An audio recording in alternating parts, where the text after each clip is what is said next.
નમસ્કાર મિત્રો, હું છું રમેશ છાટિયા. આજે વાત કરવી છે પીએસસીએલ ઇન્ડિયા લિમિટેડ એટલે કે પલ્સ કંપનીની અને સહારા કંપનીની.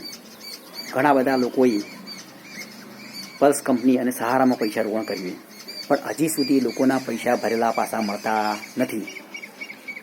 આજે પલ્સની વાત કરીએ તો પલ્સ કંપની આજે બંધ થઈ 10 વર્ષ થઈ ગયા, પણ હજી સુધી લોકોના પૈસા પાછા મળ્યા નથી. એની મિલકત ઘણી બધી છે. અગર મિલકત વેચીને પણ પૈસા સરકાર આપી શકે છે, કારણ કે સરકારે મને બંધ કરાવી છે, તો એનો કાયદો પણ બની ગયો છે સેબીનો. સેબી અને RM લોઢા ભેગા મળીને જે કંપનીની પ્રોપર્ટી વેચીને લોકોને પૈસા આપવાના, તો સુપ્રીમ કોર્ટે ચુકાદો આપ્યો હોય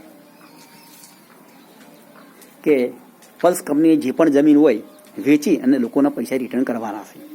પણ આ તારી 10 વર્ષ થઈ ગયો, પણ લોકોને પૈસા મળતા નથી. 6 મહિને સુપ્રીમ કોર્ટની અંદર તારીખ હોય છે, તો સેબી અને RM લોઢા સુપ્રીમ કોર્ટની અંદર જાય છે અને પોતાનો રિપોર્ટ રજૂ કરે છે. અને જે હોય બનાવ બન્યો હોય, મતલબ કે જે જમીન વેચવાની હોય, ન્યાય વેચવાની, એ જઈને કહેશે કે આ જમીન વેચવાનું છે અથવા નથી વેચવાની, ત્યારે રજૂઆત કરે. અમુક લોકોના થોડા શરૂઆતમાં જમીન વેચી અને થોડા ઘણા પૈસા મળ્યા, પણ કેટલા 2500 થી 5000 યા 10000 યા જે એમને બહાર પાડ્યું કે 2500 રૂપિયા મળશે, તો 2500 રૂપિયા લોકોને આલ્યા, પૂરા નથી આલ્યા.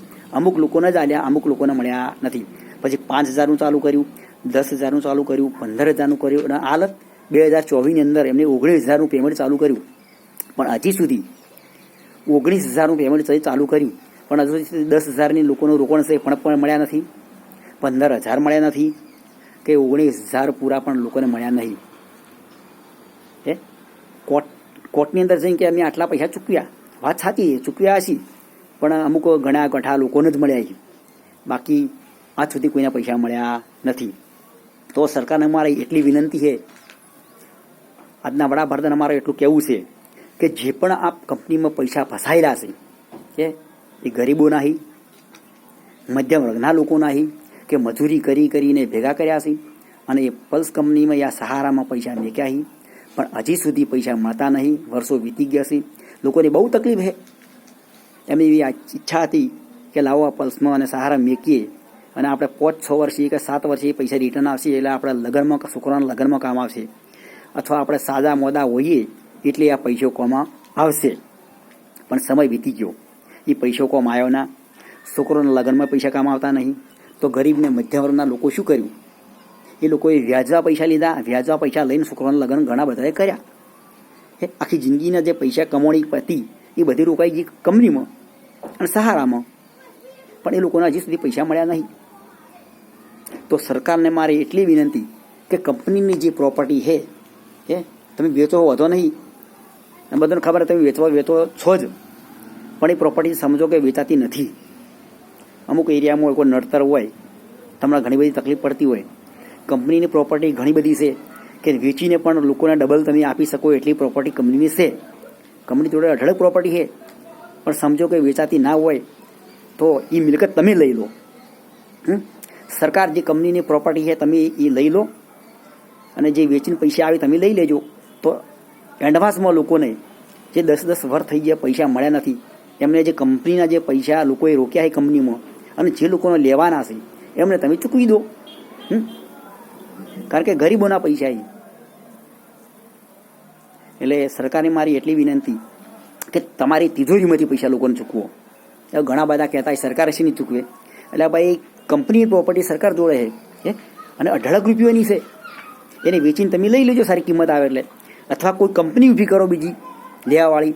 તમારા જોડે તો ઘણી બધી કંપનીઓ હોય, રિલાયન્સ છે, અદાણી છે, એમને કહી દો. અને બીજી ભારતમાં ઘણી બધી કંપનીઓ હોય કે ભાઈ આટલી મિલકત તમે લઈ લો અને એ પૈસા તમે ચૂકવી દો. સરકાર ધારે તો 3 મહિનાની અંદર પૈસા ચૂકવી શકે છે, પણ દોસ્તો કોઈ ચૂકવવા માગતું નથી. આજે 8-10 વર્ષ થઈ ગયો, સમજો, વિચારો. એટલે ચૂકવો, ઘણો બધો સમય જતો રહ્યો છે, ગરીબોને બહુ તકલીફ છે. એટલે સરકારને વિનંતી કરું, 2 હાથ જોડી વિનંતી કરવું હોય કે ખરેખર તમે એની પ્રોસેસ જે છે એ સ્પીડમાં લાવો. કારણ કે આ રીતે પ્રોસેસ ફ્યુમાં આવશે નહીં. તમે નિર્ણય જે લો છો એ ઝડપી લો. આજે કામ કરવાનું છે, તમે 5 વર્ષથી કરશો મેળ નહીં પડે. આજે કામ કરવાનું તો આજે જ કરો ને. સરકારને કોઈ બધી સમજો કે કોઈ ચૂંટણી આવે છે, તો તમે લાખો કરોડોનો ખર્ચો કરો છો, તો ભાઈ ગરીબોના પૈસા, ભરેલા પૈસા લોકોને લેવાના. અને કંપની જોડે પ્રોપર્ટી છે, કોઈ મફત લેવાના નથી, કોઈ ધર્મદોનના લેવાના નથી. લોકોના પૈસા છે અને એ લોકોના પૈસા લોકોને લેવાના. કંપનીએ શું કર્યું? પ્રોપર્ટી વસાવી છે. કોઈ માલ્યા જેવા લોકો લઈને જતા રહ્યા. શું લીધું એમના જોડેથી? કે નીરવ મોદી છે, માલ્યા છે, આ લાખો કરોડો રૂપિયા લઈને જતા રહ્યા, કશું કરી ના શક્યા. તો આ તો પલ્સ કંપનીની પ્રોપર્ટી આપણા ભારતમાં જ છે, કોઈ લઈ ગયું નહીં. તો એ જ પ્રોપર્ટી સેલ કરીને લોકોને પૈસા આલવાના. અત્યારે 10 વર્ષ થઈ ગયો, પ્રોપર્ટીના ભાવ 100 ગણા વધી ગયા. જે 1 કરોડ ભાવ હતો એના કમસે કમ હાલ 50 કરોડ તો આવી જ. તમને ખબર પડે કે બજારમાં શું ભાવ ચાલે. તો આ રીતે પ્રોપર્ટી વેચો, કંપની ઊભી કરો. બાકી તમે 100 કરોડની પ્રોપર્ટી હોય અને 5 કરોડમાં આપી દેહો તો શક્ય નથી. તો લોકોને પૈસા ના મળે. માર્કેટમાં ભાવ ઘણા બધા ઊંચા થઈ જાય. કદાચ ખાલી દિલ્હીની અંદર, ખાલી દિલ્હીની આજુબાજુની, મોહાલીમાં છે, ભટિંડા છે, આજુબાજુની જે પ્રોપર્ટી જે પણ હોય એ વેચો તો ઘણા બધા લોકોને પૈસા મળી જાય એમ છે. પણ એનું જે સોલ્યુશન છે, જે નડતરરૂપ થતું હોય, એ તાત્કાલિક નિર્ણય લો. હમણાં ચૂંટણી આવેલા કેવો નિર્ણય લો તમે? તાત્કાલિક જે ના કરવાનું કામ તમે કરી દો છો. તો પછી આ લોકોના પૈસાનો આલવા માટે તમે આ નિર્ણય કેમ નહીં લેતા? સંસદની અંદર ઘણી બધા મુદ્દાઓ લોકોએ ઉપાડ્યા. પલ્સના ઉપાડ્યા, PHL ઇન્ડિયા લિમિટેડના ઉપાડ્યા, સહારાને ઉપાડ્યા, તો પણ લોકોના પૈસા મળ્યા નથી. જો વડાપ્રધાન સાહેબ શ્રી ધારે તો તરત લોકોના પૈસા મળી જાય. પણ આ બધું કરવું હોય તો થાય, ના કરવું તો ના થાય. આપણા હિન્દુના પૈસા છે. પલ્સ કંપની સહારામાં પૈસા ગરીબોના છે અને આપણા હિન્દુના છે. એટલે હિન્દુના પૈસા છે. તો મોદી સાહેબને હું એટલું કહેવા માગું છું કે સાહેબ શ્રી, આ હિન્દુઓના પૈસા છે અને ગરીબોના છે. તો જેમ બને એમ તમે જલ્દી સાહેબ હલાવો. અમિત શાહ સાહેબને મારે વિનંતી કરું છું કે આપણા ગરીબોના પૈસા છે અને આપણા ગુજરાતના એવા ગરીબ લોકો જે મહેનત કરીને પૈસા ભર્યા છે. અને કંપની લોબા સમય ચાલતી હતી, એટલે લોકોને વિશ્વાસ આપવાનો જ છે. ગમે તેવાના આવે ને, લોબા સમયથી ચાલતી હોય, લોકોના પૈસા રેગ્યુલર આવતી હોય, તો લોકો ઓછો મેચીને લોકો રોકાણ કરવાના છે. પણ આમાં સારા સારા લોકો, અધિકારીઓ પણ કામ કરતા હતા, સારા સારા લોકો કામ કરતા હતા, એટલે લોકો કરવાના જ છે. ઘણા બધા લોકોના પૈસા હું એમને કહ્યું ગરીબોના છે, ગરીબોના તો સીજ, પણ સાથે સાથે સારા સારા અધિકારીઓના પૈસા પણ છે, પોલીસવાળાઓના છે. એવું નહીં કહેતો, પણ લોકોના પૈસા તમે સાહેબ હલાવો. તમારા હાથની વાત છે. તમે ધારો તો તરત 1 મહિનામાં પૈસા તમે હલાવી શકો છો. કાયદો તમારા હાથમાં છે. તમે આ દેશના રાજા છો, તમે ધારો એ કરી શકો છો. તો માટે આ પલ્સ કંપનીના પૈસા હલાવો. વર્ષો વીતી જાય છે. સાહેબ, મોદી સાહેબને હું એટલું કહેવા માગું છું, આ તમારો ચાન્સ છે, ફરી આ ચાન્સ નહીં આવે. એટલે વડાપ્રધાન ઉતરતે તમે આ ગરીબોના પૈસા હલાવો. અગર દેશ સેવાનું કામ કરતા હોય, સારામાં સારું કામ કરતા હોય તો ગરીબોનું કામ છે. અને જો ગરીબોના પૈસા પાછા મળશે તો તમને દુઆઓ મળશે. તો સાહેબ, આ પલ્સ કંપનીના ભરેલા પૈસા હલાવો. ઘણા લોકો દુઃખી છે અને ઘણા લોકોએ આત્મ હત્યા કરીને લોકો મરી ગયા. અને ઘણા એજન્ટો આપણા હતા, નિર્દોષ હતા, એ ઘર છોડીને જતા રહ્યા. પોતાના ગામ છોડી અને બીજી સિટીની અંદર હોય છે, એનો હંતાન દાડા હે. એ તો વાળા કમિશન માટે, ડેપો કમિશન માટે કામ કરતા હતા. પણ કંપની પછી 30 વર્ષથી ચાલતી હતી. ગવર્મેન્ટ એને સપોર્ટ કરતી, મતલબ ગવર્મેન્ટ એને લાયસન્સ આપી હતું, એટલે કામ કરતી હતી.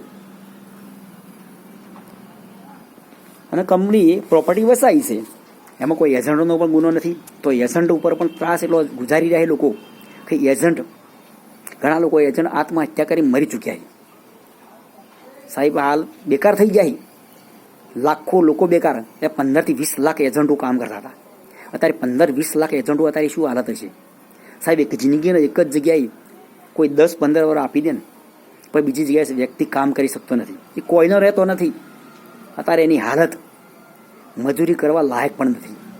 એજન્ટની હાલત તો એક મરીને જીવે સાહેબ. સમાજની અંદર જો જઈ શકતો નથી. પેલા લોકો ઉઘરણી કરી, મારવાની ધમકી આ લઈ. ઘણા એજન્ટોના ઘેરથી તો ભેંસો ચોરીને લઈ ગયા. અમુક એજન્ટો થોડું લોકોને જે નજીકના જે લોકો હતા એ ઘણી દાબિંગ કરતા હતા, તો એજન્ટોએ અમુક તો વેચીને જે પોતાની પ્રોપર્ટી થોડું ઘણું વેચીને લોકોને પૈસા ચૂકવ્યા. શું કરે બાપડા? એમણે જીવવું હોય, જાનની જોખમ છે. લોકો ડરીને એજન્ટો પણ હાલ તો હંતાઈને ફરે છે, ગામની અંદર જઈ કહેતા નથી, લોકો ઉઘરાણી કરે છે, પણ સરકાર પૈસા આપતી નથી. ઘણા કસ્ટમરો દુઃખી છે, કસ્ટમરો વારંવાર હોતા હોય છે કે સાહેબ પૈસા ક્યારે મળશે, પણ ઓનું કોઈ કહેતું નહીં ક્યારે મળશે. વર્ષો વીતી જાય છે. સુપ્રીમ કોર્ટની અંદર 6 મહિને કેસ ચાલે છે.